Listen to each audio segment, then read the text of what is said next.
নাম ধরেই বলছি, এই যে চাঁপাইনবাবগঞ্জের হারুন সাহেব এবং তার বউ পাপি। পাপি আনা, পাপি আ দিলে ঝামেলা, পাপি আ কাটে দেন কি হয় পাপি। এই স্বামী স্ত্রী দুইজন বানিয়েছে যে কোন মিস্ত্রি, কি আরম্ভ করেছে এরা। অথচ 15.5 বছরে বেশ ভালো ভালো কথা বলতো, এগুলো এখন শুনতে পাচ্ছি চাঁপাইনবাবগঞ্জের মানুষের কাছে পুরাটা ভাওতাবাজি। এই 15.5 বছরে তার নামে এই ফ্যাসিস্ট সরকার একটা মামলাও দেয়নি। অবৈধ সংসদে সে যে কত ভালো ভালো কথা আমাদেরকে শোনাতো, আপনি দেখেছেন।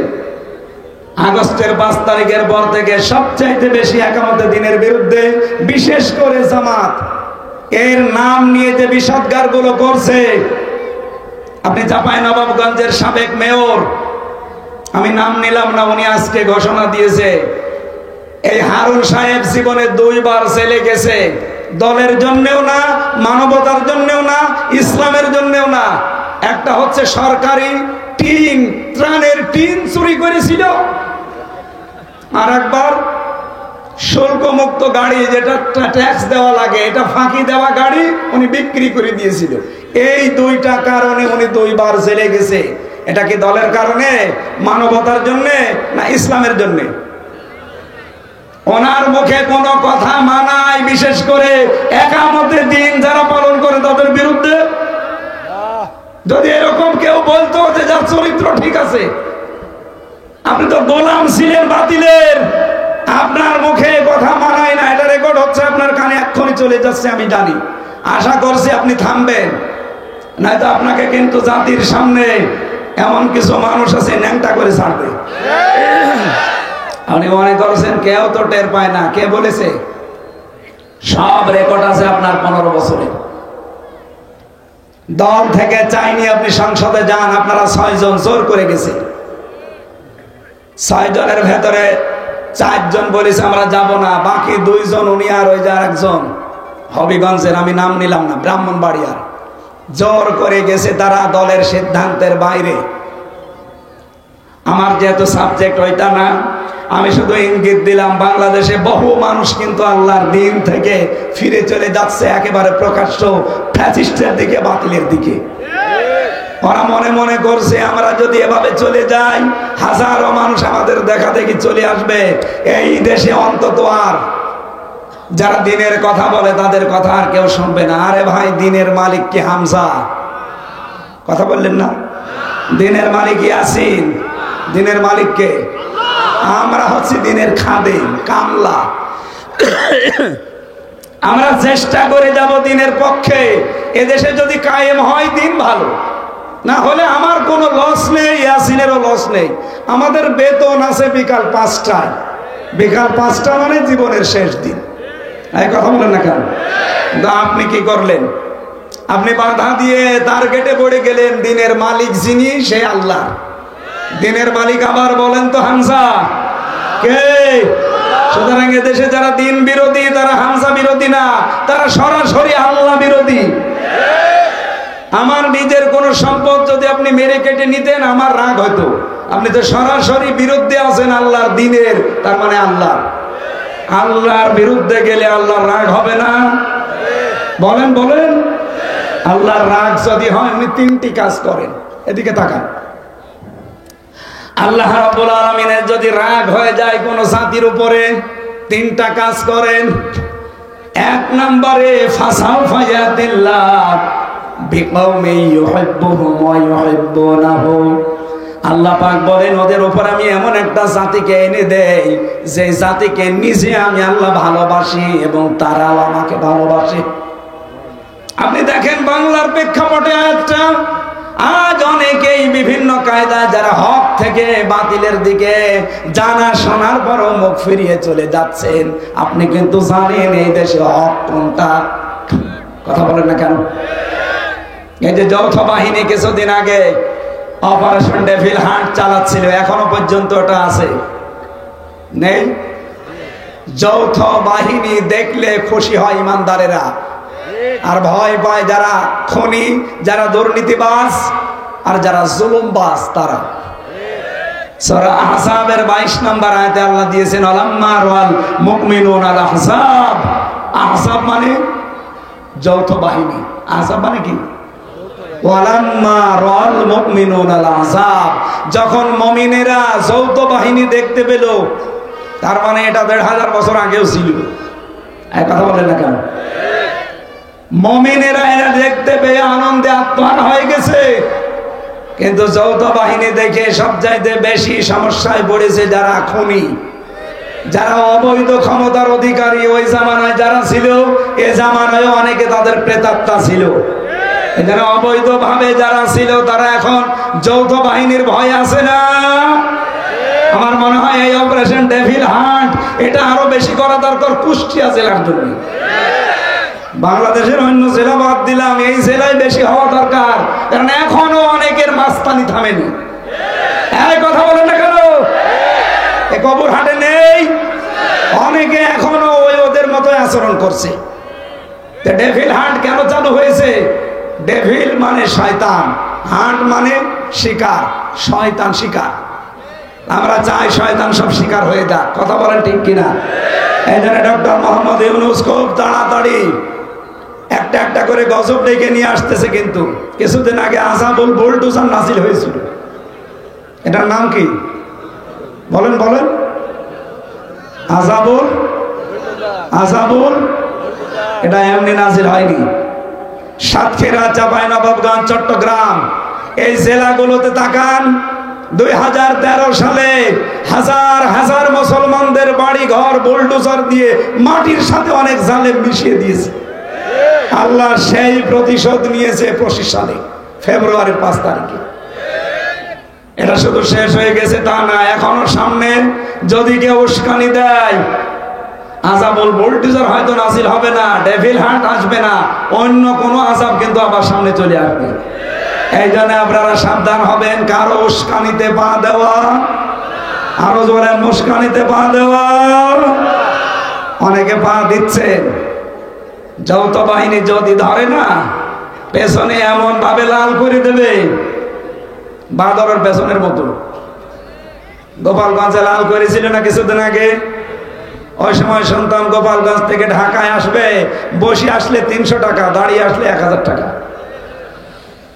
এটা যদি গোপালগঞ্জের জন্য হয়, গোপালগঞ্জ থেকে ঢাকা খুব বেশি দূরে না, আমাদের কুষ্টিয়া থেকে আরো দূরে, সুতরাং ঢাকায়ও যেতে পারবেন না। এমন লাল করবে, বসে গেলে 1000 টাকা, দাঁড়িয়ে গেলে 2000 টাকা। এই সিস্টেম যেন এ জেলায় আর না আসে, এই জন্য আমার মনে হয় কারো উস্কানিতে পা দেওয়া যাবে না, সতর্কতার সহিত কাটানো লাগবে দিন। আল্লাহ প্রথম সিদ্ধান্ত কি? 1 নম্বরে যারা আল্লাহর দিন থেকে ফিরে যেতে চায়, আজ বিভিন্ন ভণ্ড পীরের নাম নিয়ে নতুন নতুন ইসলামের নিয়ম বের করে মানুষকে আসল ইসলাম থেকে বের করে নিয়ে চলে যাচ্ছে। এই কথা বলেন, কথা বলেন। রাজনৈতিক দলের বহু নিয়ম নীতি আজ ইসলাম থেকে মানুষকে ডাক দিয়ে ফিরিয়ে তারা হক থেকে বাতিলের দিকে নিয়ে যাচ্ছে। আপনি জানেন যে দেশে হক কোনটা? এই পৃথিবীর ময়দানে আল্লাহর ভাষায় হক হচ্ছে তারা যাদেরকে দেখলে বাতিলেরা সবচাইতে বেশি ভয় পায়। বাংলাদেশে হাজারো দল আছে, হাজারো মত আছে। আপনি বলেন এই 54 বছরে বাতিলরা সবচাইতে বেশি ভয় পেয়েছে, নামে হোক বেনামে হোক, যাদের সেইটাই হক দল। এরপরও যদি কেউ না চিনতে পারেন, এদিকে আসেন, এমন জোরে কানের নিচে দেব, টের পেয়ে যাবে। তাছাড়া কি আপনার তো বুখারী শরীফ দিয়ে হবে না, কোরআন শরীফ দিয়েও হবে না, বাকারি শরীফ লাগবে। অবশ্য ঠিক, এদিকে আসেন, আসেন, আপনাকে বাকারি শরীফ দিচ্ছি। আল্লাহ রাব্বুল আলামিন যেন তার আয়াতটা আমাদের এই বাংলাদেশের মানুষকে দেখাচ্ছেন, যারা আজ দিন থেকে ফিরে চলে যাচ্ছেন। আল্লাহ বলেন, আমি তাদের উপরে এমন একটা জাতিকে নিয়ে আসব, এমন একটা কওমকে, দলকে আমি তোমাদের উপরে নিয়ে আসব, যারা আমি আল্লাহকে ভালোবাসে, আমি আল্লাহ নিজেও তাদেরকে ভালোবাসি। এখন এই দলটা কোনটা আপনি নিজে আয়াতের সাথে মিলান।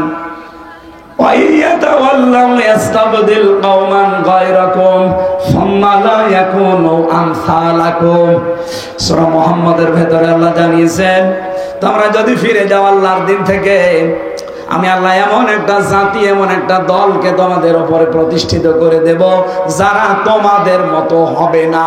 বলেন সুবহানাল্লাহ। এই আয়াত থেকে প্রথম আমরা বের করলাম আল্লাহ এমন একটা দল তৈরি করে দেবে যদি মানুষ আল্লাহর দিন থেকে ফিরে চলে যেতে চায়। সেই দল এই বাংলাদেশে এখনো আছে না নেই? যেটাই হোক আছে। আল্লাহ যেহেতু বলছেন একটা দল বানিয়ে দেব, কি হবে সেই দলের কাজ? আদিল্লাতিন আলাল মুমিনিন, তারা মুমিনদের প্রতি রহম দিল হবে, কমল হবে, স্নেহময় হবে, স্নেহশীল হবে।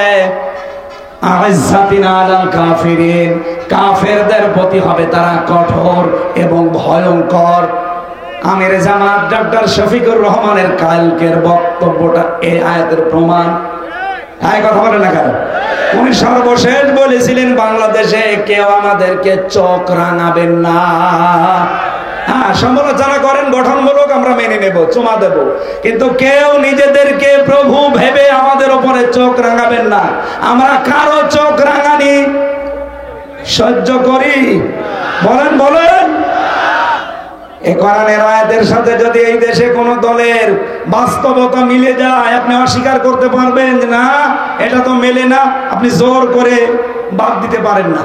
আপনি দেখেন আজ এই দেশে একামতে দিনের দ্বারা তার দায়িত্ব পালন করে নিজের ভাইয়ের সাথে ওই রকম মিল নেই একামতে দিনের কর্মীদের ভেতরে যেই মিল আছে।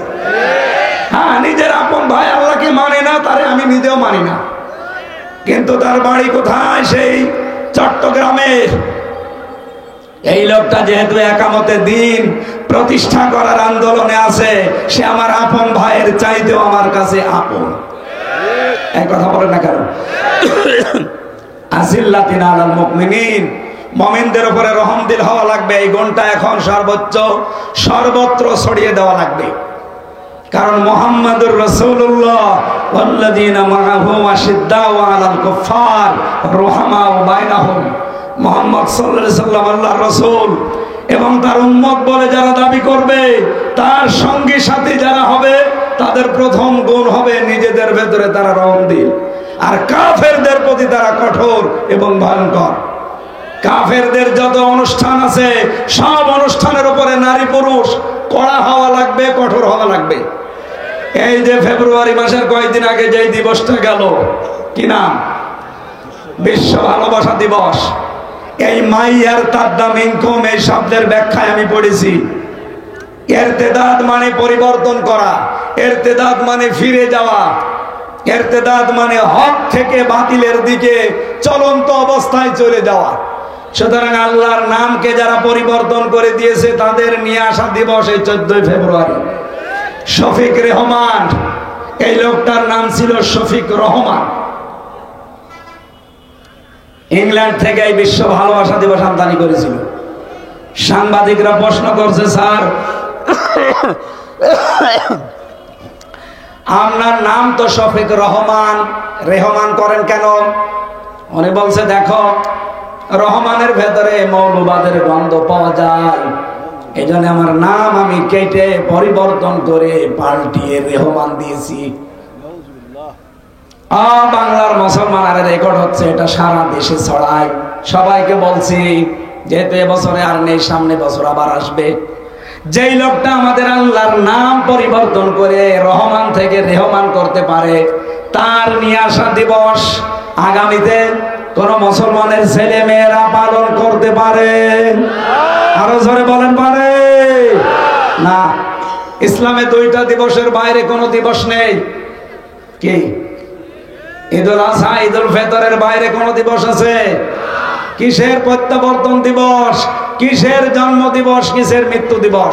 কোনো দিবস নেই। ঈদুল আজহা, ঈদুল ফিতর, শেষ। বাইরে যদি কোনো দিবস কেউ নতুন করে বানিয়ে পালন করে, ও যেন আল্লাহর রাসূলের চাইতে বেশি বোঝে।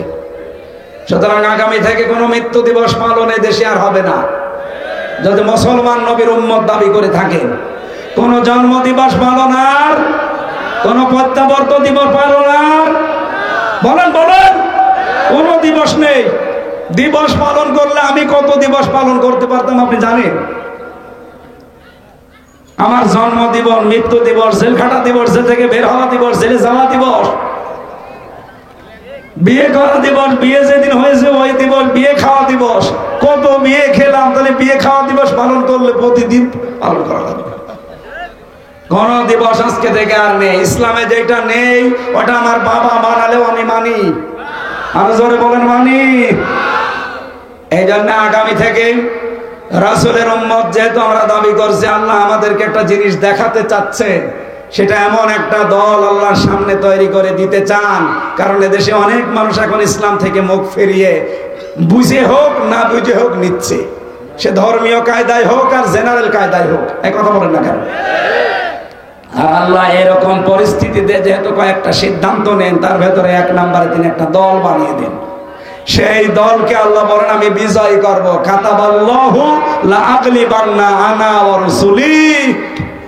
আমি আল্লাহ লিখে দিলাম, লামে তাকিদ নুনে সাকিলা, অবশ্যই আমি আল্লাহ এবং আমার রাসূলের সাথে যারা আছে তারা বিজয় হবেই। এই আয়াতটা আমরা সামনে বাস্তব অবস্থায় দেখতে চাই কিনা? আরো জোরে বলেন চাই কিনা?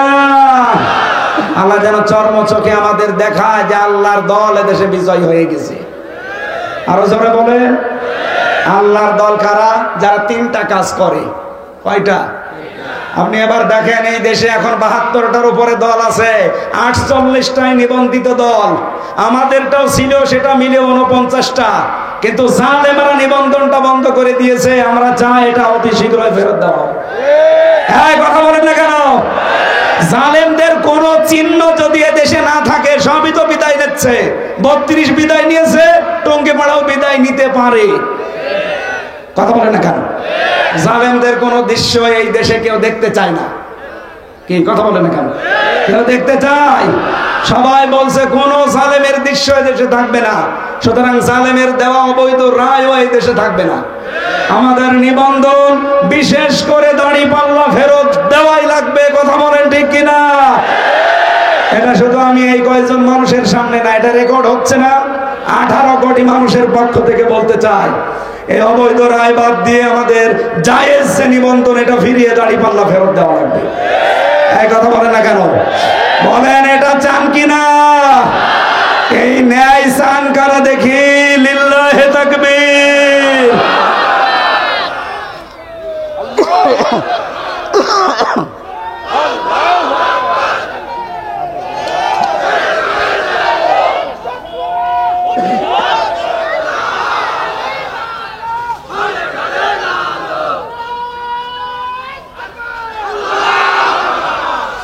কুষ্টিয়াবাসী আল্লাহ রাব্বুল আলামিন যে দলটাকে তিনি পছন্দ করে দিন থেকে যারা ফিরে যায় তাদের উপরে তিনি বিজয় করবেন বলে ঘোষণা দিলেন।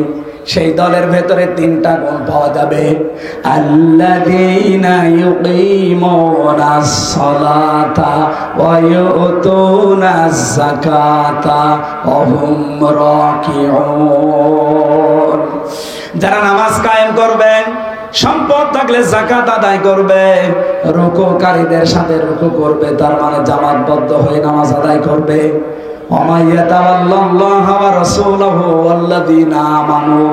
যে ব্যক্তি আল্লাহ, তার রাসূল এবং ঈমানদার, এই 3 গুণ বিশিষ্ট মানুষের দিকে ফিরে আসবে, এরা আল্লাহর সেনাবাহিনী। আল্লাহ, আরো জোরে বলেন আল্লাহ, আরো জোরে বলেন আল্লাহ। আল্লাহ পাক বলেন অবশ্যই আমি আল্লাহর দল বিজয়ী হবে। এ গ্যারান্টি কার? আল্লাহ কিন্তু ইন্না দিতে, ইন্না না দিলেও পারতেন। হিজবাল্লাহি হুমুল গালিবুন অর্ধ হয়ে যেত, ইন্না দিয়েছেন গ্যারান্টি দেওয়ার জন্য। সুতরাং আজকে থেকে আমরা যদি আল্লাহর দিকে, রাসূলের দিকে, আর ওই 3টা গুণ বিশিষ্ট ঈমানদারদের দিকে ফিরে আসতে পারি, আল্লাহর কসম এই দেশে ওই দল বিজয়ী হবে। এটা আমার কথা। আরো জোরে বলেন আমার কথা। আল্লাহর এই কথা আমরা সামনে দেখতে চাই না? তাহলে 3টা গুণ যাদের ভেতরে আছে তাদের সাথে আপনাকে থাকা লাগবে। যারা নামাজ কায়েমের আন্দোলন করে এই দেশে, এদেশে বললাম না কত দল, সব দল নামাজ কায়েমের আন্দোলন করে না। কথা বলেন না কেন? কারণ নামাজ কায়েম এটা ব্যক্তিগত বিষয় না, এটা রাষ্ট্রের দায়িত্ব। সূরা হজ 41 নম্বর আয়াত, আল্লাযীনা ইম্মাক্কান্নাহুম ফিল আরদ আকামুস সালাহ, যাদেরকে আমি জমিনে শাসন ক্ষমতা দেব,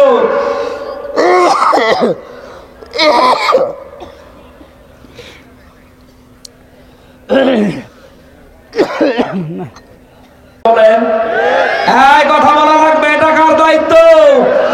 রাষ্ট্রের। এই রাষ্ট্র গঠন করার জন্যই তো সামনে দিন আসতেছে। 300 এমপি এবার সংসদে যাবে। আমরা চাই 151 জন অধ্যাপক ফরহাদ হোসেনের মতো কোরআন বুকে নিয়ে যেন যেতে পারে। কারণ এরকম মানুষ 151 জন যদি কোরআন বুকে নিয়ে সংসদে যায়, প্রথম অধিবেশনে বলবে মাননীয় স্পিকার আমরা নামাজের বিল চাই। 300 জনের ভেতরে এরকম 151 জন যদি হাত তুলতে পারে, পরের দিন নামাজ এই দেশে রাষ্ট্রীয়ভাবে কায়েম হয়ে যাবে। আপনি হয়তো ফরহাদ হোসেনকে একটা ভোট দিয়েছিলেন, ওই দিনের পরে 18 কোটি মানুষ নামাজ পড়বে। আপনার একটা ভোটের কারণে 18 কোটি মানুষ নামাজ পড়ছে। 18 কোটি মানুষের নামাজের সওয়াব আপনি একটা ভোট দেওয়ার কারণে পাবেন। মাওলানা কতগুলো বসে আছেন জিজ্ঞাসা করেন তো, আমি যদি ব্যাখ্যা ভুল করি ধরিয়ে দেন। আতাআওয়ানু আলাল বিররি ওয়াত তাকওয়া আতাআওয়ানু আলাল ইসমি ওয়াল উদওয়ান ওয়ালা তাআওয়ানু আলাল ইসমি ওয়াল উদওয়ান। ভালো কাজে কেউ অন্যকে সাহায্য করো, অন্যায় কাজে কেউ কাউকে সমর্থন যোগাবে না। এই আয়াত সামনে রেখে আমরা এমন এমন কাজে মাইয়াশফা শাফাআতান হাসানাতান ইয়াকুল্লাহু নাসিবুম মিনহা ওয়া মাইয়াশফা শাফাআতান সাজ্জিয়াতান ইয়াকুল্লাহু কিফলুম মিনহা ওয়া কানা আল্লাহু আলা কুল্লি শাইইন মুকিতা। সূরা নিসা 85 নম্বর আয়াত। কোন মানুষ যদি ভালো কাজ করে আর আপনি যদি সাহায্য করেন, ও ভালো কাজ করে যে সওয়াব পাবে, আপনি শুধু সাহায্য করে সওয়াব পাবেন। আমি ওনার নাম বললাম শুধু, এরকম মানুষ যদি কাউকে পান অবশ্যই তার ভোট দেবেন, যেই লোকটা সংসদে কোরআন বুকে নিয়েছে নামাজের বিল কায়েম করবে। এই কথা বলেন না কেন? আপনি ভোট দিয়েছিলেন একটা, নামাজের সওয়াব পাবেন কতগুলো? 18 কোটি। এখানে নামাজ কায়েমের দায়িত্ব যেহেতু ব্যক্তির না, এটা রাষ্ট্রের। আর আমরা এরকম একটা রাষ্ট্রের সামনে চাই, এটা ফেরেশতারা বানিয়ে দেবে। বলেন বলেন, এই কাজে যদি কাউকে শরীক না পায়, বুঝবেন আল্লাহ আপনাকে ভালোবাসে না। 2 নম্বরে যাকাত ভিত্তিক অর্থনীতি কায়েম করা লাগবে, এইটাও রাষ্ট্রের দায়িত্ব। ওনাদের মতো 151 জন মানুষ যদি বলে আগামী থেকে আগামী সংসদে আমরা অধিবেশনে যাকাতের বিল চাই, কায়েম হয়ে যাবে 151 জন হাত তুললে। তখন যাকাতের ওয়াজ করা লাগবে না। বাংলাদেশে ইসলামী ব্যাংক নেই, কথা বলছে না কেন?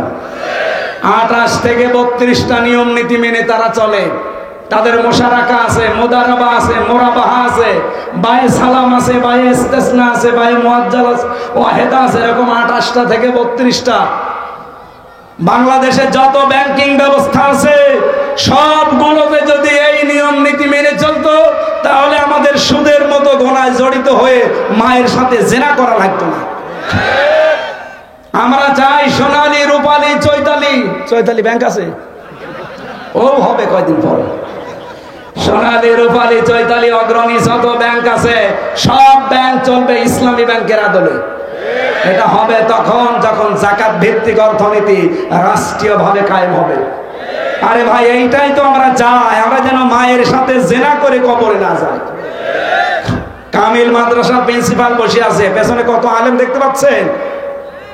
আমরা চাই এই দেশে আমরা কেউ আর মায়ের সাথে জেনা করতে চাই, অথচ আমরা অনেকে করছি। এখানে কত মানুষ বসে আছে টাকা ছেড়ে রাখে, নাকি কবরাটে নেই? টাকা ছেড়ে রাখে 1000, মাসে মাসে 200 টাকা বেশি পায়। আমি জানি কবরহাট এলাকায় আর খাজানগরে বেশি, আল্লাহর ওলি সব এই এলাকায় টাকা ছেড়ে রাখে, টাকা আসে। বলেন সুবহানাল্লাহ। অনেক চালাক মানুষ আছে, টাকা ছাড়ার সময় নিজের নামে ছাড়ে না, বোর নামে ছাড়ে। যদি গোনা হয় বোর নামে হবে। চালাকি করে পার পাওয়া যাবে, অথচ আপনি মায়ের সাথে কেবল জেনা করে আসলেন। যারা এই সুদের টাকা খান তারা সরাসরি জেনা করেন কার সাথে? ও বাংলার মুসলমানেরা, এই যে বারবার চিল্লায় আমরা এই কারণে। আপনি মায়ের সাথে জেনা করে এসে নামাজে দাঁড়িয়েছেন, সামনে রোজার মাস, রোজা রাখবেন, আপনার নামাজ হবে? রোজা হবে? বলেন। আরে ভাই, এত কষ্ট করে নামাজ পড়ে রোজা রেখে যদি নাই হয় তো ও করে কি করবেন আপনি? এই জন্য আগামীতে যাই করি যেন আল্লাহর দরবারে কবুল হয়, সেই নিয়ত নিয়ে বলছি। সামনে যাকাত ভিত্তিক অর্থনীতি কারা কায়েম করতে চায়, রাষ্ট্রীয় ক্ষমতায় কারা গেলে যাকাত এই দেশে রাষ্ট্রীয় ভাবে কায়েম করবে, আপনি টের পাচ্ছেন না? এরপরে যদি বলেন না হুজুর আমি বুঝি না, এই এদিকে আসেন, আপনাকে বোঝাচ্ছি, এদিকে আসেন। ঝড়ে কোদাল ছাড়া আপনার হবে না। অহম রাকিউন, রুকুকারীদের সাথে যারা রুকু করে, যারা জামাতবদ্ধ হয়ে নামাজ আদায় করে, এমন দল আপনি করেন যে দলের জামাতবদ্ধ নামাজ দূরের কথা, নামাজই নেই। অথচ এই বাংলাদেশে বললাম ৭২টার উপরে দল আছে, একটা দল আপনি এমন পাবেন যে দলে নামাজ একা পড়েন না জামাতে পড়েন, ওইটাও আপনাকে লিখে রাখা লাগবে, পরের মাসে ওইটা আবার দেখানো লাগবে। আর কথা বলেন না কেন? এরপরেও যদি কেউ খুঁজে না পান, আপনি আমার বাড়িতে যেন একা একা আপনাকে দেখাবো, এ জায়গায় বলা সম্ভব না। বলে না আমি এখনো তো টের পাই না। বাংলাদেশে ৭২টার উপরে দল চলছে, একটা দলের কর্মসূচিতে নামাজ ৫ ওয়াক্ত জামাতে পড়েন না একা পড়েন, এটা অনেকে লেখা লাগবে, পরের মাসে দেখানো লাগবে, ভুল হলে সংশোধন করে দেবে। আল্লাহর আয়াতের সাথে মিলে যাচ্ছে না যে যারা রুকুকারীদের সাথে রুকু করে, জামাতবদ্ধ হয়ে যারা নামাজ আদায় করে, এই ৩টা গুণ যাদের ভেতরে আপনি পাবেন, এই মানুষগুলোর সাথে মিশে থাকবেন, কারণ এই মানুষগুলোকে আল্লাহর সামনে বিজয়ী করবে। আল্লাহর ঘোষণা মিথ্যা হওয়ার সম্ভাবনা আরো বলার আছে। দুনিয়ার জীবনটা যেহেতু ধোঁকা, সত্যি কথা বলছি, কোরআনে যে আমি মাথায় নিয়ে বলতে পারি, পৃথিবীর জমিন ধোঁকা, ধোঁকা এবং ধোঁকা। এটা জেলে ৩ বছর থাকার পরে আমি আরো বেশি বুঝেছি। বিশেষ করে মা বাবা, স্ত্রী, সন্তান, সবগুলো ধোঁকা। আমি আমার বর নাম নিয়েই বলছি, যেহেতু রেকর্ড হচ্ছে। ম্যাডাম আবার আজকে থাকতে দেবে তো রাতে, সাদা জাহাজ হবে। ম্যাডাম আমার জন্য ধোঁকা। ও যতই ভালোবাসুক আমাকে, কোরআন বলেছে আমার হায়াতুদ দুনিয়া ইল্লা মাতাউল গুরুর, পৃথিবীর সব কিছু ধোঁকা। কে বলছেন? ম্যাডামের নানা বসে আছে, ও বলে দেয় দিক কপালে যা আছে। আমি তো আজ রাতে থাকছি না, চলে যাচ্ছি চট্টগ্রামে। আমি এখন যদি এখনই মারা চাই, আজ রাতে ম্যাডাম আমার আর পাহারা দেবে না, বলবো 2-3 জন নিয়ে আসেন, নাই তো আমার ভয় লাগছে, জিন আসতে পারে। কথা বলছেন না কেন? হয়তো 2-3 দিন পাগল হয়ে যাবে কান্নাকাটি করে, 7 দিন খাবার খেয়ে না খেয়ে কাটাবে। সন্তানাদি মা বাবা আমার ম্যাডাম সবই একই অবস্থা করলে 40 দিন পরে দেখবেন যা স্বাভাবিক হয়ে যাচ্ছে। যেহেতু ওনার বয়স এখন বেশি না, আমার এখন 33, ওনার খুব বেশি হলো 26 হবে। এই জন্য ওনার মা বাবা তো আর রাখবে না, 4 মাস 10 দিন পরে দেখবেন আর একটা হামজা দেখে বিয়ে দিয়ে দেবে। কি এইটা বাস্তবতা না? বলে নানারে জিজ্ঞাসা করেন, করবে না ওনার নাতিরে? ওইটাই করবে। খুব বেশি হলো 5 থেকে 7 দিন তার সাথে সংসার করার পরে এ নানার কাছে কল দিয়ে বলবে, নানা ভালোই করেছেন বিয়ে দিয়ে, এখন যার সাথে দিয়েছেন ও হামজার চাইতে 100 গুণ ভালো। আমাকে বেশি বলছি না ঠিক বলছি? এইটা দুনিয়া ভাই, এইটার নাম দুনিয়া। সুতরাং কারো সুখের জন্যে, কারো হাসি খুশির জন্য, আনন্দের জন্য এমন কোনো কাজে হাত দেওয়া ঠিক না। বাবা শাহজালাল সব হালাল না। আপনি যতটুকু পাপের বোঝা বহন করতে পারেন অতটুকু পাপ করে যান। আমি প্রথমে এই শব্দ দিয়ে আরম্ভ করেছিলাম, যতটুকু পারেন ততটুকু কাজ করবেন।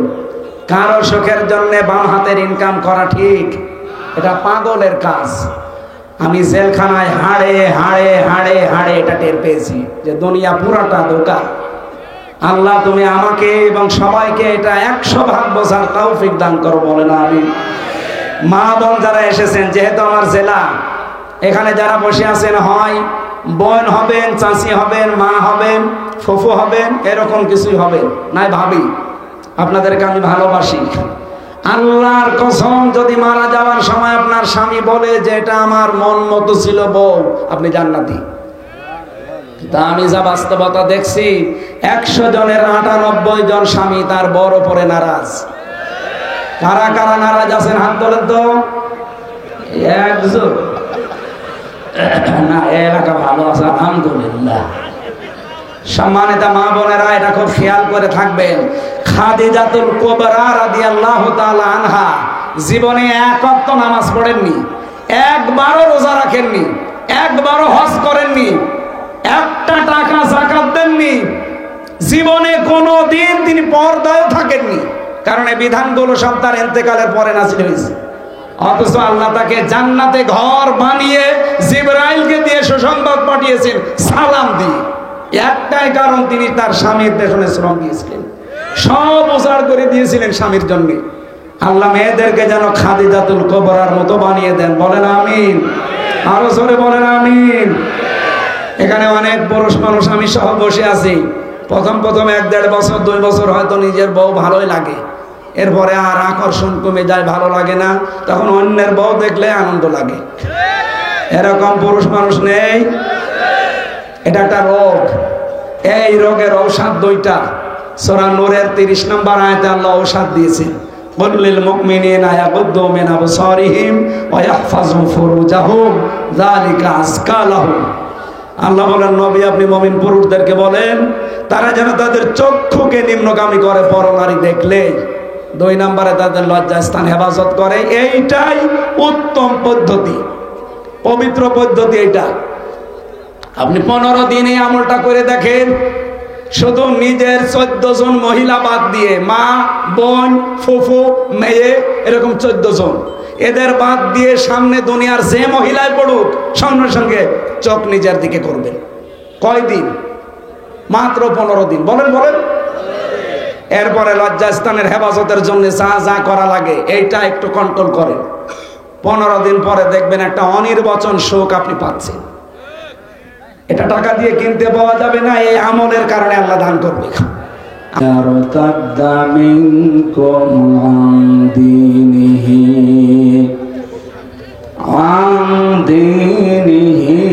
فسوف يأتي الله بقوم يحبهم ويحبونه أذلة على المؤمنين أعزة على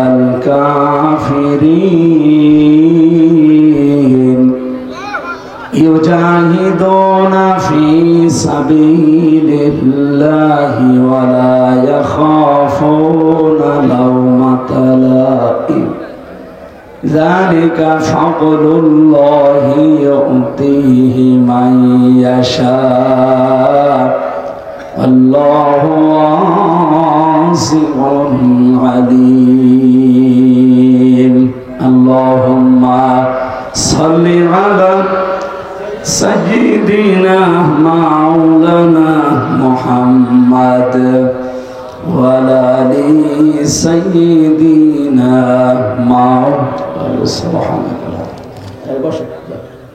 আলহামদুলিল্লাহ। প্রান্তীয় জেলা কুষ্টিয়া কবরহাট হাই স্কুল ময়দানে ইসলামী সমাজ কল্যাণ পরিষদের উদ্যোগে আয়োজিত 3 দিন ব্যাপী 17তম বাৎসরিক, যদিও 16 বছর বন্ধ ছিল, নাকি 13 বছর বন্ধ ছিল, 3 দিন ব্যাপী সমাপনী রজনীর সম্মানধন্য সভাপতি, বাংলাদেশ জামাতে ইসলামী কুষ্টিয়া জেলা শাখার ইউনিট সদস্য জনাব কাজী হামিদুল ইসলাম দামাত বারকাতুহুল আলিয়া, সম্মানিত পরিচালক কাজী আব্দুল সালাম, সেক্রেটারি ইসলামী সমাজ কল্যাণ পরিষদ কবরহাট কুষ্টিয়া, মাহফিলের প্রধান অতিথি শাইখুল মাশায়েখ, বাংলাদেশ জামাতে ইসলামী কুষ্টিয়া জেলার শ্রদ্ধাভাজন জেলা আমির, ইসলামিক চিন্তাবিদ, শিক্ষাবিদ, রাজনীতিবিদ অধ্যাপক মাওলানা আবুল হাশেম আতাল্লাহু উমরাহু ওয়া বারাকাল্লাহু ফি হায়াতি আমিন। মঞ্চে বসা আছেন ইসলামিক চিন্তাবিদ, রাজনীতিবিদ, সমাজসেবক, কুষ্টিয়া জেলার কৃতি সন্তান, সারা জীবন জ্ঞানের আলো ছড়িয়েছেন অধ্যাপক ফরহাদ হোসাইন, নায়েবে আমির বাংলাদেশ জামাতে ইসলামী কুষ্টিয়া জেলা শাখা। আতাল্লাহু আমরাহু ওয়া বারাকাল্লাহু ফি হায়াতি, বলেন আমিন। মঞ্চে বসা কুওয়াতুল ইসলাম কামিল মাদ্রাসা কুষ্টিয়া, বাংলাদেশের ঐতিহ্যবাহী প্রতিষ্ঠান। হাজার হাজার আলেম এখান থেকে বের হয়। ইসলামিক চিন্তাবিদ, শিক্ষাবিদ, মুফাসসিরে কোরআন, মুহাদ্দিস মাওলানা অধ্যক্ষ তারিকুর রহমান, আমার নানা জান দামাত বারকাতুহুমুল আলিয়া। মঞ্চে বসা সম্মানিত ব্যক্তিবর্গ, অনেক মানুষ বসে আছেন আপনাদের পেছনে। কুষ্টিয়ার সর্বজন শ্রদ্ধাভাজন ব্যক্তিবর্গ তারা। রাফা'না লাকা যিকরাক, সম্মান মর্যাদা দুনিয়া আখিরাতে যেন আল্লাহ আরো বাড়িয়ে দেন। আরো জোরে বলে মানুষের মর্যাদা বাড়ে কিসে অনেকে জানে না। অনেকে জোর করে সম্মান নিতে চায়, কিন্তু জোর করে সম্মান পাওয়া যায়? বলেন বলেন। এটা যে পাওয়া যায় না তার প্রমাণ আতা আর হানিফ। জোর করে নিতে চেয়েছিল, কোথায় পৌঁছিয়ে দিয়েছে আজ। গত পরশু দিনের রিপোর্ট দেখেছেন, তামাম পৃথিবীর 257টা রাষ্ট্র, প্রত্যেক রাষ্ট্রে রাষ্ট্রপ্রধান ছিল। গোয়েন্দা সংস্থা রিপোর্ট দিয়েছে, এটা মাইক্রোসফটের রিপোর্ট। এই 257টা রাষ্ট্রের রাষ্ট্রপ্রধান যারা সবচাইতে নিকৃষ্ট তালিকায় 10 জনের নাম এসেছে, তার 1 নম্বরে হাসিনা। আমি শেখ বলি না, একবারেই হাসিনা বললাম, কারণ ঘৃণিত মানুষদের নাম অত সম্মানে নেওয়ার দরকার নেই। তাহলে হযরত আবু জেহেল বলার দরকার। এই জন্য শেখ শব্দটা একটা সম্মানিত শব্দ। শেখ মানে বুড়ো, শেখ মানে কি? বৃদ্ধ, বুড়ো, মুরব্বী। আর একটা অর্থ আছে শেখ মানে সম্মানিত। এই জন্য এই শব্দটা মনে হয় যেহেতু ঘৃণিত মানুষের তালিকায় উনি 1 নম্বরে, ওনার নামে এই শব্দটা না দেওয়াই ভালো। আপনি কি রাগ করলে? 2 নম্বরে নাম এসেছে বাশার আল আসাদের, 3 নম্বরে নাম এসেছে নেতানিয়াহু। এরকম 10 জনের নাম দুনিয়ায় নিকৃষ্ট মানুষের তালিকায়, তার ভেতরে 1ম নম্বরে আমাদের আল্লাহর ওলি। সুতরাং জোর করে মানুষের কাছে সম্মান নেওয়ার চেষ্টা যারা করে তারা বোকা। সম্মান মানুষ আপনাকে দেবে 2টা কারণে। কয়টা? ইয়ারফা'ুল্লাহুল্লাযীনা আমানু মিনকুম ওয়াল্লাযীনা উতুল ইলমা দারাজাত। সূরা মুজাদালা 11 নম্বর আয়াতের মাঝের অংশে আছে। আল্লাহ রাব্বুল আলামিন জানিয়ে, এখানে ডিস্টার্ব হয়ে যাচ্ছে, কিছু দেওয়া লাগবে না, ভাই বসেন তো। যারা মাহফিল দেয় আসলে এরা শোনে না, তবে বিভিন্ন আন্টি শান্তিতে সময় কাটায়। আমির জামাত ডাক্তার শফিকুর রহমান হাফিজাহুল্লাহ, কয়েকদিন আগে একটা অনুষ্ঠানে আমি ছিলাম ওনার। উনি যারা তাফসীর করে বাংলাদেশে, যারা মুফাসসির, যারা ওয়াজ করে, এনাদের উদ্দেশ্যে 2টা কথা জানিয়েছেন। আপনারা যারা তাফসীর মাহফিলে, ওয়াজ মাহফিলে, দিনের অনুষ্ঠানে কথা বলেন, আন্টি শান্তি, আগল পাগল, উল্টা পাল্টা কিচ্ছু বলতে যাবেন না। ক্লাসের আকারে কথা বলবেন, সর্বোচ্চ 1 ঘন্টা বলেন, অসুবিধা নেই। 45 মিনিট বলেন, কোনো অসুবিধা নেই। আরো কমিয়ে আপনি আধা ঘন্টা বলেন। পৃথিবীতে বিশ্বনবী মুহাম্মদুর রাসূলুল্লাহর মতো এত দামি কথা কেউ বলতে পেরেছে? পারবে কেউ? তার জীবনের সর্বোচ্চ বক্তব্য ছিল 27 মিনিট আরাফাতের ময়দানে। বিদায় হজের ভাষণে সর্বোচ্চ 27 মিনিট কথা বলেছিলেন। এটা ঐতিহাসিক প্রেক্ষাপটে আমরা পেয়েছি। তার মতো মানুষ যদি 27 মিনিটে কি কথা বলেছিলেন, আর 1400 বছর চলছে, এখনো পর্যন্ত দুনিয়ার মানুষ এই 27 মিনিটের বক্তব্য কোল কিনারা করতে পারে না, শেষই করতে পারে না এখান থেকে শিক্ষা নিয়ে। আর আমরা এমন হুজুর, এমন বক্তা, 2.5-3 ঘন্টা শুধু চলে যায় জুলেখা আর ইউসুফ নবীর কাহিনী বলতে। অথচ ওখান থেকে যে শিক্ষা দরকার সেটা কিন্তু আমরা বলিও না, নিতেও চাই না। খালি কাহিনী বলেন, প্রেম কাহিনী। কে বলেছে আপনাকে ইউসুফ জুলেখার প্রেম কাহিনী? সূরা ইউসুফ পড়াটা একটা রাজনীতি। এটা কি?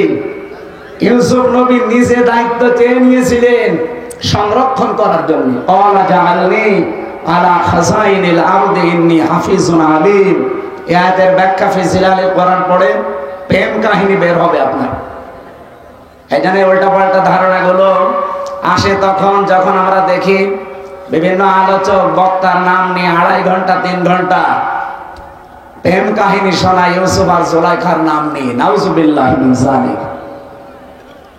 আমরা ওই দিন থেকে শুরু করে চেষ্টা চালাই আমাদের সর্বোচ্চ মুরব্বী অভিভাবক ওনার কথাকে সামনে রেখে আমি যতটুকু বলি, আল্লাহর প্রশংসা খুব বেশি হলো হাফ মিনিট, রাসূলের প্রশংসা 10-15 সেকেন্ড, এরপরে আমরা মূল কথায় চলে যাই। এটা আমার মনে হয় এইভাবে আসালি পাসালি দিয়ে সময় নষ্ট না করে আল্লামা সাঈদী সাহেবের ওই ঐতিহ্যটা ধরে রাখা দরকার এই তাফসির মাহফিলগুলোতে। সর্বোচ্চ মাগরিব থেকে এশা পর্যন্ত একজন তুলে দেবেন, এশার নামাজ পড়ে প্রধান বক্তা তুলে দেবেন। আপনারা দাওয়াতও নিয়েছিলেন এই কথা বলে, কিন্তু কথা রাখেননি। আমি কখন এসে বসে আছি আপনারা জানেন? এই যে সময়টা নষ্ট করলেন, আমি এই সময় পড়তে পারতাম না। ডাক্তার আমারে বলেছে রাত 10টার পরে জেগে থাকবেন না, তাহলে মাথার এই যে পাশে যে ড্যামেজ হয়ে গেছে ওটা আবার সমস্যা হয়ে দেখা দেবে। কুষ্টিয়ার অনুষ্ঠানগুলো নিতে চাই না আরো এই কারণে। গ্রামের ফকির ভিক্ষা পায় না, বাংলায় কথা নেই। আমি বাইরের জেলায় গেলে একটু দাপট দেখাতে পারি, কিন্তু এখানে আসলে তো বিড়াল হয়ে যায়। আপনারা যা বলেন তাই করা লাগে না। আগামী থেকে এটা আর হবে না, এই সিস্টেম পাল্টাতে হবে। আমার অধ্যক্ষ সাহেব বলছিলেন আসার পরে যে সিস্টেমগুলো আসলে পাল্টানো দরকার। কেন এত রাত করা লাগবে? মানুষ তাহাজ্জুদ পড়বে, ফজরের নামাজ আছে, সকালে কর্মজীবন আছে। আর আমার কালকে দিনের বেলা চট্টগ্রাম, রাতের বেলা নোয়াখালী। আমি তো পারা দরকার আমার। আগামী থেকে কুষ্টিয়া এটা রেকর্ড হচ্ছে, সারা বাংলাদেশে যাচ্ছে। যারা অনুষ্ঠান নেবেন হাতে পায়ে ধরে বলছি এশার নামাজ পড়ে আমারে তুলে দেওয়া লাগবে সাঈদী সাহেবের মতো। যদি পারেন দরকার হয় পোস্টারে লিখে দেবেন মোটা করে, আমির হামজার বয়ান রাত 8টায়, আমি 9টা 9:30টায় মাহফিল শেষ করে দিতে চাই। যদি পারেন নেবেন, না হলে হাতে পায়ে ধরে বলছে দাওয়াত দিতে যাওয়ার দরকার নেই, আমার দাওয়াতের অভাব নেই। এই জন্য আশা করছি আমার এই কথাটা আপনারা ঠিক রাখবেন। মহিলা প্যান্ডেলে মা বোনেরা সামনের দিকে একটু চেপে চেপে বসেন, একটু জায়গা করে দেন। জান্নাতে আপনার জন্য আল্লাহ একটা জায়গা বরাদ্দ দিয়ে দেবেন ইনশাআল্লাহ। আমরা কথা বলছিলাম মানুষের সম্মান বাড়ে প্রথম নম্বরে ঈমান, 2 নম্বরে ইলমের কারণে। ঈমান আমাদের কম বেশি অনেকেরই আছে না নেই? বলেন। কিন্তু ঈমান আনতে হলে প্রথমে একটা কাজ করা লাগে, ওইটা হয়তো অনেকের নেই। ঈমান আছে, ঈমান আনার আগে কি কাজ করা লাগবে? কোরআনে কারিমে আল্লাহ সূরা বাকারা 257-56 নম্বর আয়াতে জানিয়েছেন, ফামাই ইয়াকফুর বিত-তাগুত ওয়া ইউমিন বিল্লাহ। কেউ যদি ঈমান আনতে চায় তার প্রথম কাজ সে যেন তাগুত ছেড়ে দেয়। বাংলাদেশে বহু ঈমানের দাবিদার আমরা তাগুত ছেড়ে না দিয়ে ঈমানের দাবি করি, এই কারণে আমাদের ঈমান টিকতে চায় না। ফাকাদ ইসতামসাকা বিল উরওয়াতিল ওয়াসতা লা ইনফিসামা লাহা। আল্লাহ তাআলা বলেন তাগুত ছেড়ে দিয়ে যদি ঈমানের দাবি করতে পারে, ও এমন একটা মজবুত রশি ধারণ করেছে যা জীবনেও ছিঁড়ে যাবে না। কিন্তু তাগুত ছেড়ে না দিয়ে যে ঈমানের দাবি আমরা করি, ঝড় উঠলে ঈমান আগেই নিভে যায়। ঝড় উঠেছে হয়তো চড় হাসে, কবর হাট থেকে আমার বাতি লিভে গেছে। এইরকম ঈমান আমরা আনবো না। আমরা ঈমান আনতে হলে আগে তাগুত ছেড়ে দেব। কথা বলেন ঠিক কিনা? বাংলাদেশের দিকে তাকান, যারা তাগুত ছেড়ে দিয়ে ঈমানের দাবি করেছিল, আপনি দেখেন শিবিরের সাবেক সভাপতি দেলাওয়ার হোসেন তার গরম করে তার লজ্জাস্থানে ঢুকিয়েছিল। আমি নিজে সাক্ষী, আমাকে ওই অফিসার বলছিল সঞ্জয় দত্ত, আমারও রিমান্ডে উনি ছিল, আমারে বলছিল দেলাওয়ারকে এই করেছিলাম, ওকে আমরা ফুটবলের মতো পিটিয়েছি। 57 দিন রিমান্ডে ছিল, এই বাংলাদেশের ইতিহাসে এই প্রথম। 15টা বছর যে জুলুম অত্যাচার নির্যাতন গেল, জালেমরা তার এক চুল টলাতে পারে না। এই কথা বলে না কেন? কারণ সে তাগুত ছেড়ে দিয়ে ঈমান এনেছিল, এই জন্য ঈমান থেকে তাকে দূর হতে হয়নি। যারা ঈমান এনেছে তাগুত ছেড়ে না দিয়ে নৌকা মার্কা নিয়ে দাঁড়িয়ে ঈমান এনেছিল, মাওলানা রুহুল আমিন, আমি নাম ধরে বলছি যেন আপনি চিনতে পারেন, বায়তুল মুকাররমের সাবেক খতিব। এই লোকটার ঈমান যাই ছিল এখন আর নেই। কে কথা বললেন না কেন? কারণ তাগুত ছেড়ে না দিয়ে ঈমানের দাবি করলে ঈমান টিকবে না। এ পৃথিবীর ইতিহাসে এই প্রথম যে জাতীয় মসজিদের খতিব পাপা নিয়ে যায়, এটা প্রথম না? দুনিয়াতে আপনি শুনেছেন যে কোনো মসজিদের ইমাম পালাই, জোর করে এসেছিল কয়েকদিন পরে যে আমি আবার ইমামতি করব, জুতা দিয়ে পিটিয়েছে জনগণ। পরের দিন মোবাইলে স্ট্যাটাস দিয়েছে ফেসবুকে যে জুতা মেরেছে কিন্তু আমার গায়ে লাগে না। আমি আর নিচে নামলাম না। তগুত ছেড়ে না দিয়ে যদি আপনি ইমানের দাবি করেন, আপনার ইমান টিকবে না। এই জানে আমাদের সম্মান আল্লাহ রেখেছেন কিসের ভেতরে বলেন তো? ইমানের ভেতরে। 2 নম্বরে ওয়াল্লাযীনা উতুল ইলমা দারাজাত, এটা বহু বচন।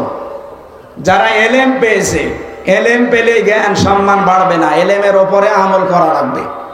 বাংলাদেশে তাকান, জ্ঞান কম বেশি অনেকে আমরা অর্জন করি, কিন্তু জ্ঞানের ওপরে টিকে থাকতে পারি না। এই জন্য আমাদের সম্মান আল্লাহ বাড়ায় না, আরো নিচে নামিয়ে দেয়। এই পৃথিবীতে জ্ঞানের ওপরে সবচাইতে বেশি আমল করেছিল, কাজ করেছিল জ্ঞান অনুযায়ী নবীরা। কারা? বলেন বলেন। আপনি 2 জন নবী ছাড়া বাকি কোন নবী দেখাতে পারবেন যে পৃথিবীতে তারা লাঞ্ছনা গঞ্জনা অপমানের শিকার হয়নি? হয়েছে। এই কারণে তারা জ্ঞানের উপরে সর্বোচ্চ আমল করেছিল। এই জন্য আল্লাহ আফসোস করেছেন তার বান্দাদের উপরে, ইয়া হাসরাতান আলাল ইবাদ মা ইয়াতিহিম মির রাসূলিন ইল্লা কানু বিহি ইস্তাহজিউন। সূরা ইয়াসিনের 30 নম্বর আয়াত। আল্লাহ বলেন আমার আফসোস, আমার আক্ষেপ, এমন কোন নবী রাসূল দুনিয়ায় পাঠালাম না যার সাথে সমসাময়িক মানুষেরা ঠাট্টা বিদ্রূপ করে নাই, উপহাস করে নাই। বলেন তো নবীদের চরিত্র খারাপ ছিল? বলেন বলেন। একটাই কারণ, তারা তাদের জ্ঞান অনুযায়ী আমল করেছিল। এই কারণে আল্লাহ দারাজাত, দিন যত যায় নবীদের সম্মান মর্যাদা আল্লাহ বাড়াতেই থাকে। এই জন্য প্রথমে আল্লাহ আরম্ভ করেছেন আয়াতটা ইয়ারফা দিয়ে। রাফা ইয়ারফা এটা মোজারে, বর্তমান ভবিষ্যৎ, প্রেজেন্ট ফিউচার। সুতরাং ইমান আনার পরে যদি এলেম অনুযায়ী জ্ঞান অনুযায়ী আপনি আমল শুরু করেন, দিন যত যাবে আপনার মর্যাদা সম্মান আল্লাহ দুনিয়ায় বাড়াতেই থাকবে। শুধু বাড়াবে না, বাড়াতেই, আরো জোরে বলেন, বাড়াতেই থাকবে।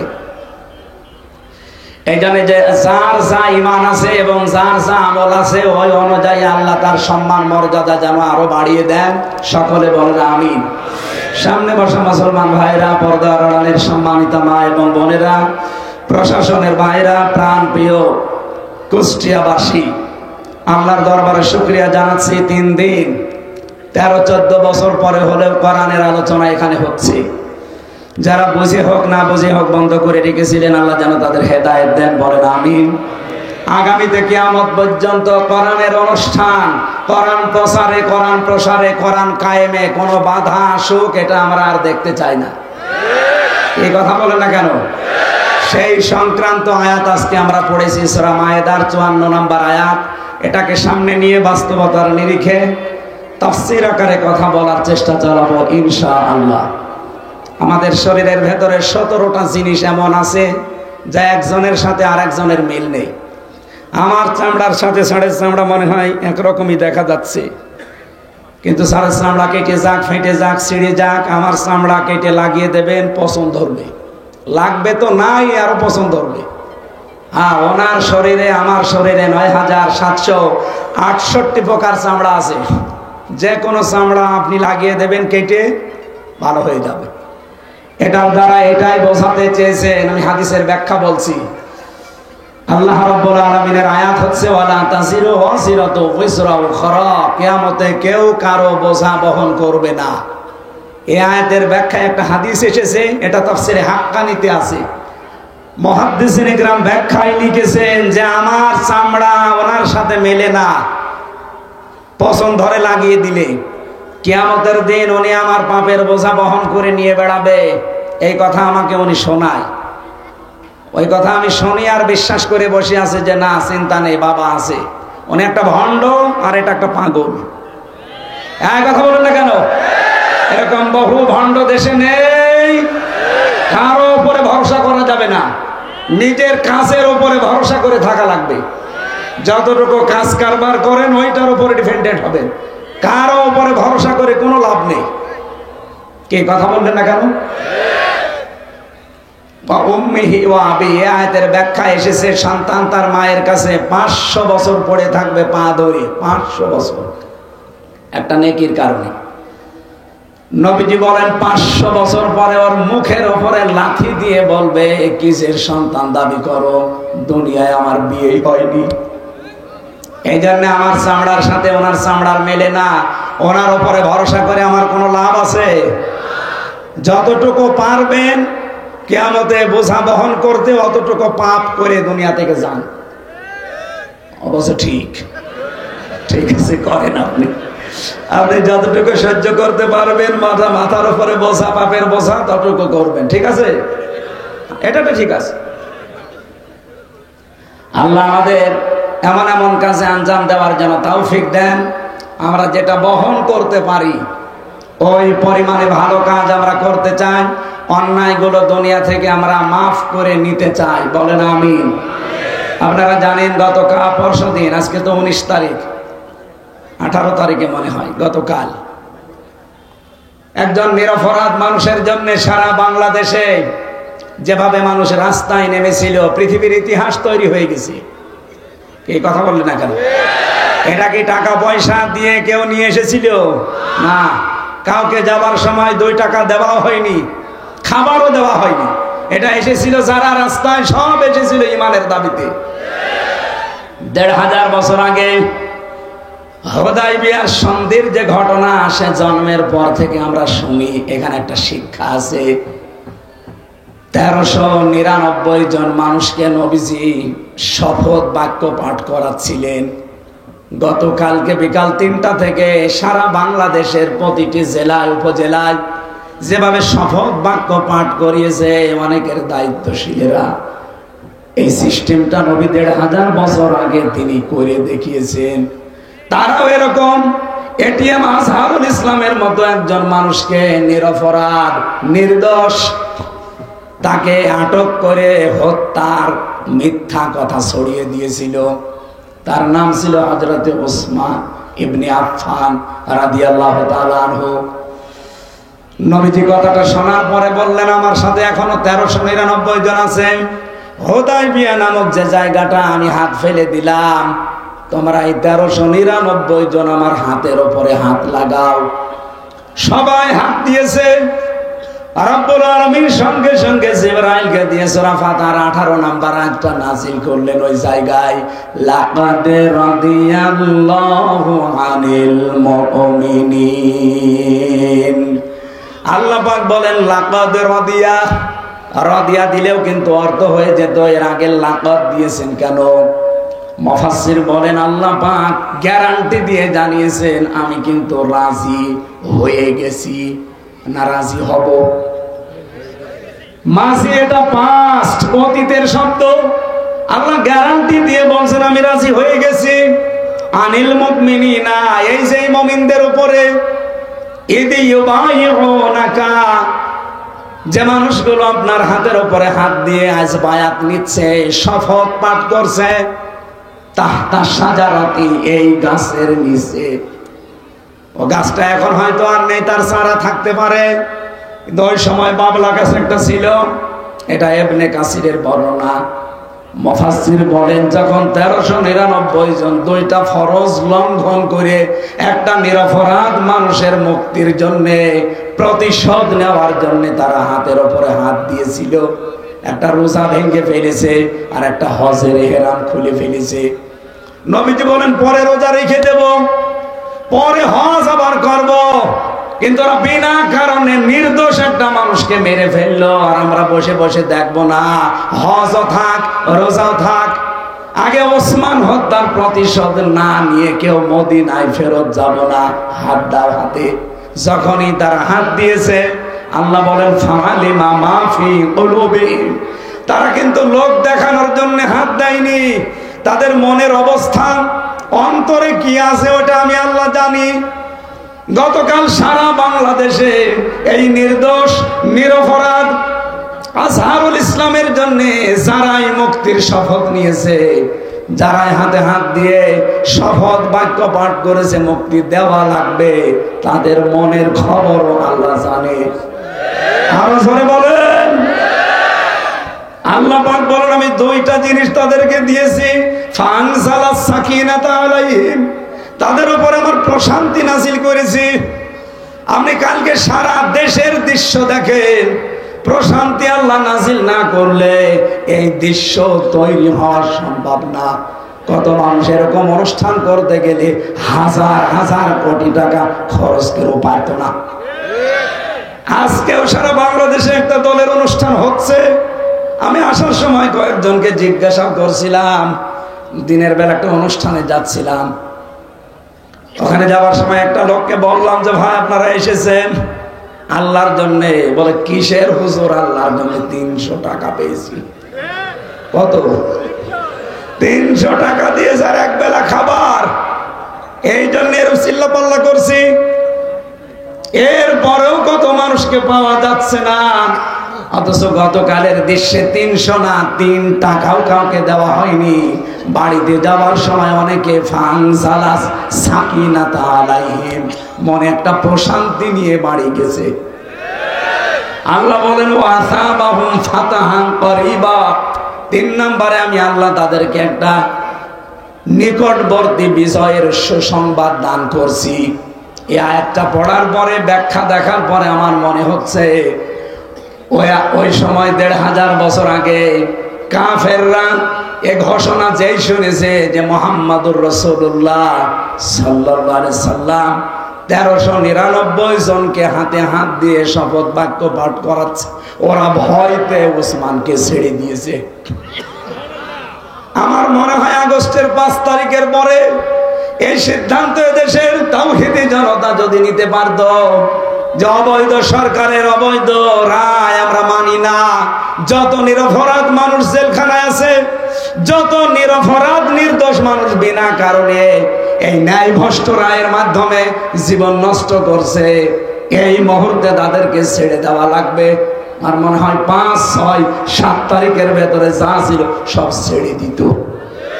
আমরা পারি নাই, দেরি যখন হয়েছে আফসোস নেই। আমরা চাই অন্তত 13টা বছর লোকটা আছে এই অন্ধ প্রকোষ্ঠে, আমি 3 বছর তার সাথে ছিলাম।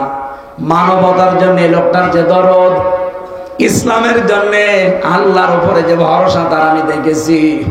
এরকম মানুষকে মিথ্যা সাক্ষীর মাধ্যমে একজন মানুষের হিংসার বশবর্তী হয়ে তাকে জীবনটা নষ্ট করা আর ঠিক হবে না। বলেন বলেন।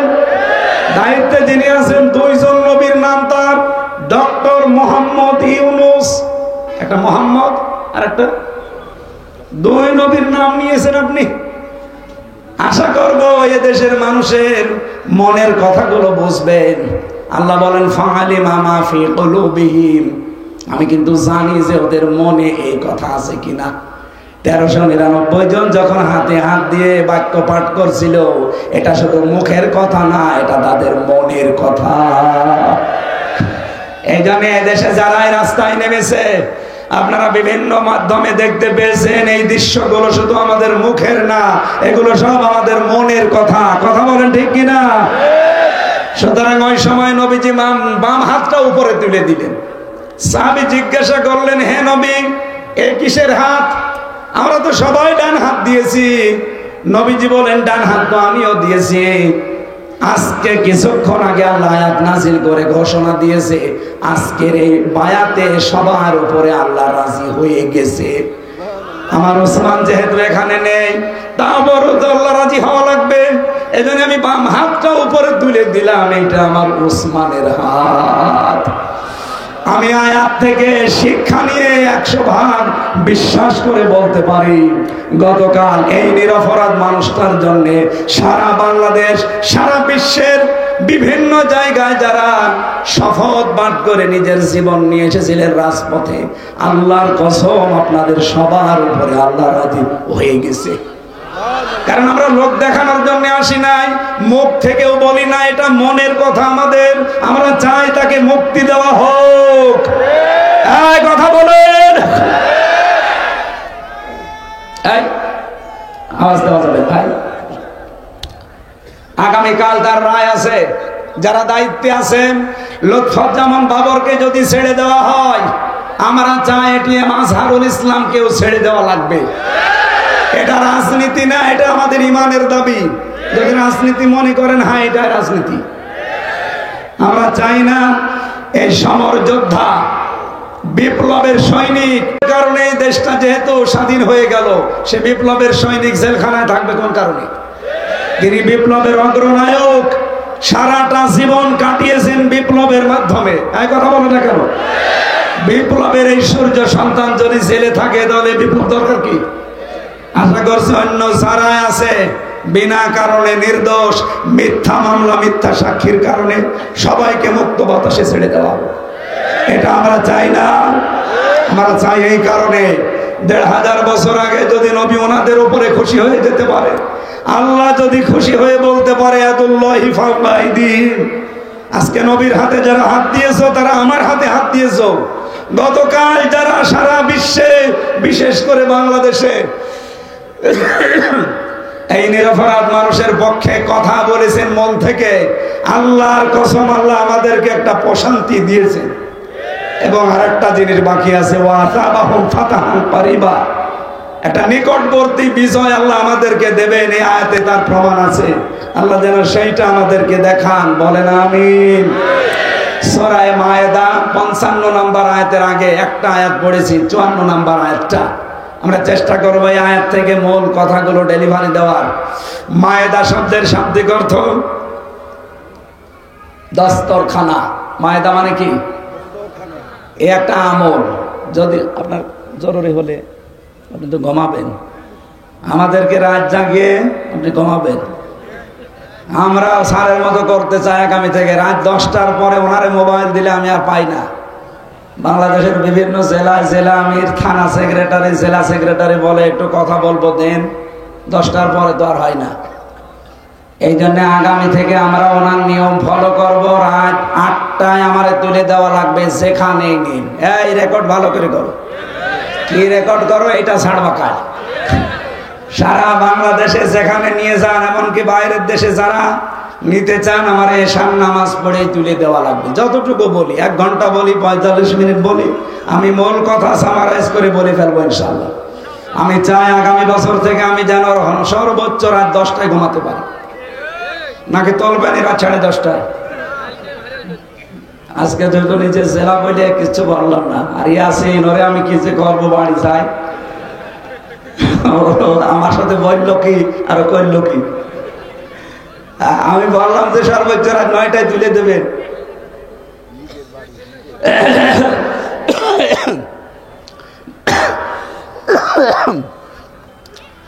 মায়েদা মানে দস্তরখানা। তামাম দুনিয়া আল্লাহ একটা দস্তরখানা বানিয়েছেন। কথা বলেন না কেন? তামাম পৃথিবীটা একটা কি, সব জায়গায় খাবার ছড়িয়ে ছিটিয়ে আল্লাহ রেখেছেন। নবীজি আয়াতে একটা ব্যাখ্যা পড়েছি আমি, একটা হাদিস।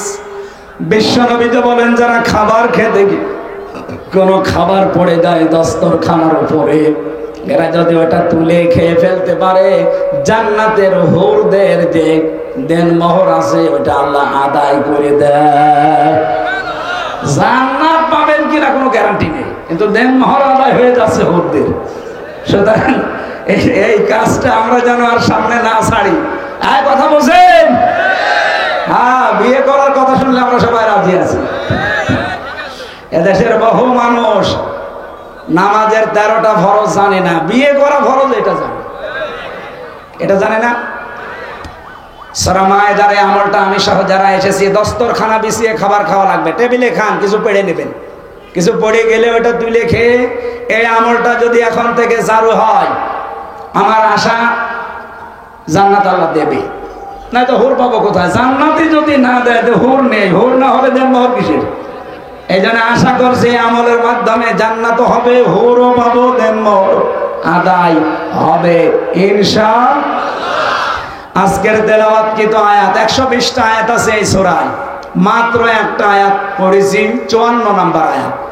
আজকের আলোচনার বিষয় ফিরে আসা। কি বললাম? বলেন বলেন। রব্বুল আলামিন ডাক দিয়েছেন এখানে ঈমানদারকে।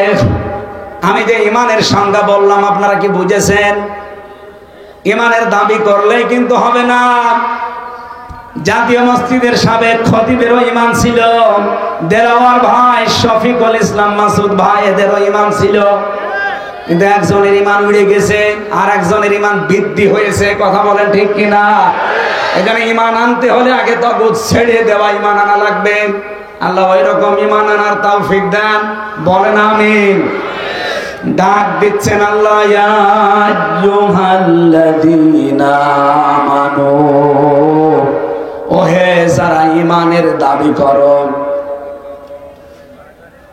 মাইয়ার তাদ্দা মিনকুম, তোমাদের ভেতরে যে ব্যক্তি ফিরে যাবে, আন দীনিহি, আমার দিন থেকে, ইসলাম থেকে, কোরআন থেকে, ফাসাফা ইয়াতিল্লাহ, আল্লাহ বলেন অতি শীঘ্রই আমি তাদেরকে দেখাবো, বিকওমি ইউহিব্বুহুম, এমন একটা জাতি তাদের উপরে আমি নিয়ে এসে দেব যারা আমি আল্লাহকে ভালোবাসি, ওয়া ইউহিব্বুনাহু, আমি নিজেও তাদেরকে ভালোবাসি, তারাও আমাকে ভালোবাসে। আদিল্লাতিন আলাল মুমিনিনা ইজ্জাতিন আলাল কাফিরিন, আর এই সমস্ত মানুষগুলোর ভেতরে কয়েকটা গুণ পয়দা হবে। এক নম্বরে গুণাবলী পাওয়া যাবে, তারা নিজেদের ভেতরে, মুমিনদের ভেতরে থাকবে রহম দিল, কোমল হৃদয়ের অধিকারী, আর কাফেরদের প্রতি হবে ভয়ঙ্কর এবং কঠোর। ইউজাহিদুনা ফি সাবিলিল্লাহ, তারা আল্লাহর রাস্তায় সংগ্রামকারী হবে, প্রচেষ্টা চালাবে। ইউজাহিদুনা ফি সাবিলিল্লাহি ওয়া লা ইয়াখাফুন, তারা ভয় করবে না লাওমাতা লাইম, কোন তিরস্কারকারীর তিরস্কারকে। যালিকা ফাদলুল্লাহ, আল্লাহ কিন্তু এই গুণাগুণ কাউকে দেয় না, দেয় তাদের যাদের উপরে আল্লাহর রহমত। যালিকা ফাদলুল্লাহ, এটা আল্লাহর দয়া অনুগ্রহ। ইউতিহি মাইয়াশা, আল্লাহ যাকে ইচ্ছা এটা তাকে দান করেন। আল্লাহু ওয়াসিউন আলিম, আল্লাহ প্রশস্ত এবং জ্ঞানী, প্রাচুর্যময়। এটা বাংলা অর্থ ছিল। আমরা এবার তাফসিরে যাচ্ছি। প্রথমে আরম্ভ করছে ফি জিলালিল কোরআন দিয়ে। এই ওঠে কে গো? এই ছেলে, ও এটা মুরব্বি, এসব থেকে তো মনে হচ্ছে না। ঠিক আছে, মুরব্বি মানুষ চলে যায়, যাক। শুধু প্রসাদ পায়খানা বাদ দিয়ে কেউ যাবেন না। খুব যদি নেশা লাগে বিড়ি খাওয়ার, খেয়ে চলে আসবেন। আমাকে তারা মনে করতে পারেন তো তাহলে বিড়ি খাওয়া মনে হয়। আরে ভাই, আমি আকিজে চাকরি করি, আমি আকিজ গ্রুপের খতিব। এখন ওই এটার বিরুদ্ধে কথা বলা যাবে? আমার চাকরি থাকবে। যদিও আকিজে এখন আর বিড়ি নেই, ওনারা এটা বাদ দিয়ে খাবার বানায়। আমি অন্তত তাদের কাছে গিয়ে এইটা পরিবর্তনের চেষ্টা চালিয়েছিলাম সেই 19 সাল 20 সালে। আল্লাহ সফল করেছে। বারবার ওনাকে বলতাম যে স্যার, আপনাদের একটা বদনাম, আপনার বাবা এটা করেছে ঠিক আছে, কিন্তু এটা বাদ দিয়ে আপনারা খাবার তৈরি করেন। ওনারা বিড়িটা আমেরিকার টোবাকোর কাছে প্রায় 12,000-এর উপরে কত টাকায় বেচেছি, বিক্রি করে ওইটা দিয়ে এখন খাবার তৈরি করি। প্রায় 65টা খাবারের ব্যবস্থা ওনাদের, 65টা প্রোডাক্ট তৈরি হয়, তার ভেতরে প্রায় 55টার উপরে খাবার। এই জন্য বিড়ি খাওয়ার পক্ষে তো কথা বলা যাচ্ছে না, বিশেষ করে খুলনা আর বরিশাল বিভাগে। এগুলো আমার চট্টগ্রাম সিলেটে সমস্যা না, ওই দেশের ইমাম মুয়াজ্জিন বিড়ি খায়, কিন্তু খুলনা বিভাগে বরিশাল বিভাগে একটু ঝামেলা আছে। আপনারা খুব বেশি নেশা লাগলে যান ভাই, বারবার তো নিষেধ করে পারা যায় না, কারণ এই এলাকার মানুষ বিড়ি খায়। এই সামনেই তো মনে হয় এরকম কিছু আছে, আমি যাবার সময় আসা যাওয়ার সময় দেখি লেখা আছে। যান, খেয়ে চলে আসেন, ওই যে একজন যাচ্ছে তাড়াতাড়ি আসবেন। যান যান, না যাক। আর প্রসাব পায়খানা বাদ দিয়ে অন্তত 15-20 মিনিট উঠবেন। আর উঠবেন কি? আর 15-20 মিনিট দেওয়া যাবে না? ঠিক আছে, ওঠা উঠি করলাম, মোনাজাত করে দেব। আল্লাহ রাব্বুল আলামিন বলেন মাই ইয়ারতাদ্দা মিনকুম, মান মানে যে ব্যক্তি, ইয়ারতাদ্দা দিয়েছেন আল্লাহ বাবে ইফতিয়াল, ইরতিদাদ শব্দের শাব্দিক অর্থ হচ্ছে হক থেকে বাতিলের দিকে ফিরে যাওয়া। আর এটার প্রবণতা বেড়েছে আগস্টের 5 তারিখের পর থেকে। আগে তো যাই ছিল, ওই সময় বুঝতাম না। এখন আগস্টের 5 তারিখের পর থেকে এই প্রবণতা বাংলাদেশের মানুষের অনেকের ভেতর আমরা দেখতে পাচ্ছি। ওরা সত্য দিন ছেড়ে দিয়ে মিথ্যার দিকে দৌড়াচ্ছে। কথা বলেন না কেন? আমি সহ যারা এখানে বসে আছি, আল্লাহ আমাদেরকে যেন এটা পালন করার এবং নিজেদের স্ত্রীর প্রতি যে দায়িত্ব কর্তব্য আছে এটা পালন করার তৌফিক দেন। আমি আজকে আর টানতে পারছি না কণ্ঠ এবং সময়ের কারণে, এত রাত পর্যন্ত জেগে থাকা ঠিক না, 11:30 বেজে গেছে। আগামী থেকে আবার কথা বলবো আপনাদের সামনে ইনশাআল্লাহ। আল্লাহুম্মা আমিন। লা ইলাহা ইল্লা আনতা সুবহানাকা ইন্নী কুনতু মিনাজ জালিমিন। আল্লাহুম্মা গফির